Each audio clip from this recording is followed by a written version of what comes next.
Hello, ഒന്ന് നിന്നേ. പേരെന്താണെന്നാ പറഞ്ഞില്ലല്ലോ. എന്നാലും ഒരു പേര് കാണുമല്ലോ. കാണും. അത് കാണുന്നവരോടൊക്കെ പറയണോ? ദേഷ്യപ്പെടരുത്, മോശപ്പെട്ട പേരാണല്ലേ. പുറത്തു പറയാൻ കൊള്ളാത്ത പേരാണേ പറയണ്ട. ഞാൻ ശിവശങ്കര പണിക്കരുടെ മകളെന്ന് വിളിച്ചോളാം. ശിവശങ്കര പണിക്കരുടെ മകൾക്ക് ഹിന്ദുസ്ഥാൻ കെമിക്കൽസിൽ ഒരു ജോലി കിട്ടണം.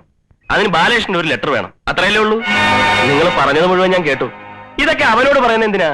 എന്നോട് പറഞ്ഞാ പോരെ, ഞാൻ ശരിയാക്കി തരില്ലേ. സംശയിക്കണ്ട, ഞാൻ എന്തു പറഞ്ഞാലും അവൻ കേൾക്കും.